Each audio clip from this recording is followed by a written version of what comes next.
Welcome my all friends, please like and subscribe my YouTube channel Dinesh.786। Akbar और बीरबल की कहानियाँ।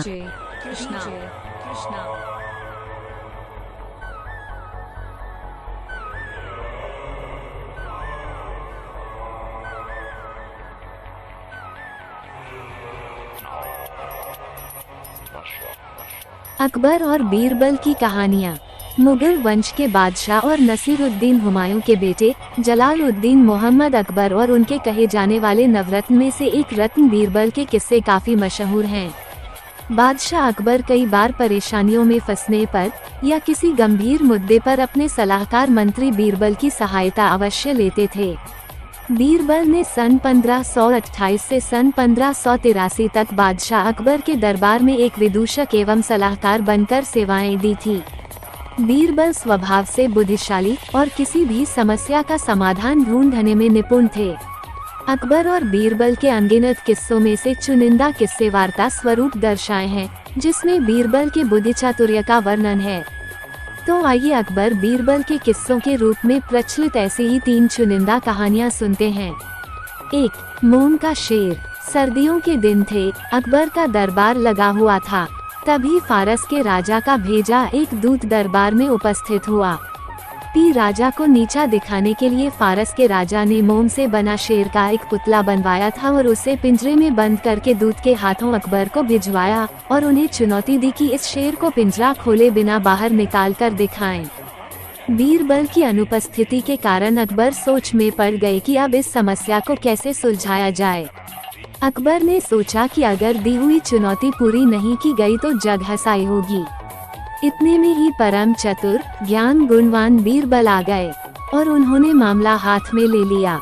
बीरबल ने एक गरम सरिया मंगवाया और पिंजरे में कैद मोम के शेर को पिंजरे में ही पिघला डाला। देखते देखते मोम पिघलकर बाहर निकल गया। अकबर अपने सलाहकार बीरबल की इस चतुराई से काफी प्रसन्न हुए और फारस के राजा ने फिर कभी अकबर को चुनौती नहीं दी। सबक: बुद्धि के बल पर बड़ी से बड़ी समस्या का हल निकाला जा सकता है। 2. बीरबल की खिचड़ी।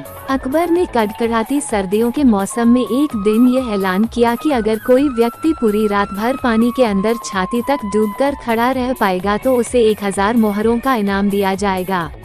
इस चुनौती को पूरा करना काफी कठिन था, पर फिर भी एक गरीब ब्राह्मण अपनी बेटी के विवाह के लिए धन जोड़ने की खातिर तैयार हो गया। जैसे तैसे करके उसने कांपते ठिठुरते रात निकाल ली और सुबह बादशाह अकबर से अपना अर्जित इनाम मांगा। अकबर ने पूछा कि तुम इतनी सर्द रात में पानी के अंदर कैसे खड़े रह पाए। ब्राह्मण ने कहा कि मैं दूर आपके किले के झरोखों पर जल रहे दिए का चिंतन करके खड़ा रहा और यह सोचता रहा कि वह दिया मेरे पास ही है। इस तरह रात बीत गई। अकबर ने ये सुनकर तुरंत इनाम देने से मना कर दिया और ये तर्क दिया कि उसी दिए की गर्मी से तुम पानी में रात भर खड़े रह सके, इसलिए तुम इनाम के हकदार नहीं। ब्राह्मण रोता हुआ उदास होकर चला गया। बीरबल जानता था कि ब्राह्मण के साथ यह अन्याय हुआ है। उसने ब्राह्मण का हक दिलवाने का निश्चय कर लिया। अगले दिन अकबर और बीरबल वन में शिकार खेलने चले गए। दोपहर में बीरबल ने तिपाई लगाई और आग जलाकर खिचड़ी पकाने लगा। अकबर सामने बैठे थे। बीरबल ने जानबूझकर खिचड़ी का पात्र आग से काफी ऊंचा लटकाया। अकबर देखकर बोल पड़े कि अरे मूर्ख, इतनी ऊपर बंधी हांडी को तपन कैसे मिलेगी, हांडी को नीचे बांध वरना खिचड़ी नहीं पकेगी। बीरबल ने कहा पकेगी पकेगी, खिचड़ी पकेगी, आप धैर्य रखें। इस तरह दोपहर से शाम हो गई और अकबर लाल पीले हो गए और गुस्से में बोले, बीरबल तू मेरा मजाक उड़ा रहा है, तुझे समझ नहीं आता, इतनी दूर तक आंच नहीं पहुँचेगी, हांडी नीचे लगा। तब बीरबल ने कहा कि अगर इतनी सी दूरी से अग्नि खिचड़ी नहीं पका सकती तो उस ब्राह्मण को आपके किले के झरोखे पर जल रहे दिए से ऊर्जा कैसे प्राप्त हुई होगी। ये सुनकर अकबर फौरन अपनी गलती समझ जाते हैं और अगले दिन ही गरीब ब्राह्मण को बुलाकर उसे 1000 मोहरे दे देते हैं और भरे दरबार में गलती बताने के लिए बीरबल के इस तरीके की प्रशंसा करते हैं। सबक: कभी किसी के साथ अन्याय नहीं करना चाहिए। 3. एक पेड़ दो मालिक। अकबर बादशाह दरबार लगा कर बैठे थे। तभी राघव और केशव नाम के दो व्यक्ति अपने घर के पास स्थित आम के पेड़ का मामला लेकर आए। दोनों व्यक्तियों का कहना था कि वे ही आम के पेड़ के असल मालिक हैं और दूसरा व्यक्ति झूठ बोल रहा है। चूंकि आम का पेड़ फलों से लदा होता है, इसलिए दोनों में से कोई उस पर से अपना दावा नहीं हटाना चाहता। मामले की सच्चाई जानने के लिए अकबर राघव और केशव के आसपास रहने वाले लोगों के बयान सुनते हैं, पर कोई फायदा नहीं हो पाता है।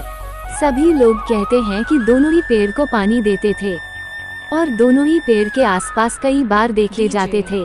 पेड़ की निगरानी करने वाले चौकीदार के बयान से भी साफ नहीं हुआ कि पेड़ का असली मालिक राघव है कि केशव है, क्योंकि राघव और केशव दोनों ही पेड़ की रखवाली करने के लिए चौकीदार को पैसे देते थे। अंत में अकबर थक हार कर अपने चतुर सलाहकार मंत्री बीरबल की सहायता लेते हैं। बीरबल तुरंत ही मामले की जड़ पकड़ लेते हैं, पर उन्हें सबूत के साथ मामला साबित करना होता है कि कौन सा पक्ष सही है और कौन सा झूठा। इसलिए वह एक नाटक रचते हैं। बीरबल आम के पेड़ की चौकीदारी करने वाले चौकीदार को एक रात अपने पास रोक लेते हैं। उसके बाद बीरबल उसी रात को अपने दो भरोसेमंद व्यक्तियों को अलग अलग राघव और केशव के घर झूठे समाचार के साथ भेज देते हैं और समाचार देने के बाद छुपकर घर में होने वाली बातचीत सुनने का निर्देश देते हैं। केशव के घर पहुंचा व्यक्ति बताता है कि आम के पेड़ के पास कुछ अज्ञात व्यक्ति पके हुए आम चुराने की फिराक में है, आप जाकर देख लीजिए। ये खबर देते वक्त केशव घर पर नहीं होता है, पर केशव के घर आते ही उसकी पत्नी यह खबर केशव को सुनाती है। केशव बोलता है, हाँ सुन लिया, अब खाना लगा। वैसे भी बादशाह के दरबार में अभी फैसला होना बाकी है, पता नहीं हमें मिलेगा कि नहीं। और खाली पेट चोरों से लड़ने की ताकत कहाँ से आएगी, वैसे भी चोरों के पास तो आजकल हथियार भी होते हैं। आदेश अनुसार झूठा समाचार पहुंचाने वाला व्यक्ति केशव की यह बात सुनकर बीरबल को बता देता है। राघव के घर पहुंचा व्यक्ति बताता है, आपके आम के पेड़ के पास कुछ अज्ञात व्यक्ति पके हुए आम चुराने की फिराक में है, आप जाकर देख लीजिएगा। ये खबर देते वक्त राघव भी अपने घर पर नहीं होता है, पर राघव के घर आते ही उसकी पत्नी यह खबर राघव को सुनाती है। राघव आप देखता है न ताब फौरन लाठी उठता है और पेड़ की ओर भागता है। उसकी पत्नी आवाज लगाती है, अरे खाना तो खा लो फिर जाना। राघव जवाब देता है कि खाना भागा नहीं जाएगा, पर हमारे आम के पेड़ से आम चोरी हो गए तो वो वापस नहीं आएंगे। इतना बोलकर राघव दौड़ता हुआ पेड़ के पास चला जाता है। आदेश अनुसार झूठा समाचार पहुंचाने वाला व्यक्ति बीरबल को सारी बात बता देते हैं। दूसरे दिन अकबर के दरबार में राघव और केशव को बुलाया जाता है और बीरबल रात को किए हुए परीक्षण का वृतांत बादशाह अकबर को सुना देते हैं, जिसमें भेजे गए दोनों व्यक्ति गवाही देते हैं। अकबर राघव को आम के पेड़ का मालिक घोषित करते हैं और केशव को पेड़ पर झूठा दावा करने के लिए कड़ा दंड देते हैं तथा मामले को बुद्धिपूर्वक चतुराई से सुलझाने के लिए बीरबल की प्रशंसा करते हैं। सच ही तो है, जो व्यक्ति परिश्रम करके अपनी किसी वस्तु या संपत्ति का जतन करता है उसे उसकी परवाह अधिक होती है। सबक, ठगी करने वाले व्यक्ति को अंत में दंडित होना पड़ता है, इसलिए कभी किसी को धोखा ना दें।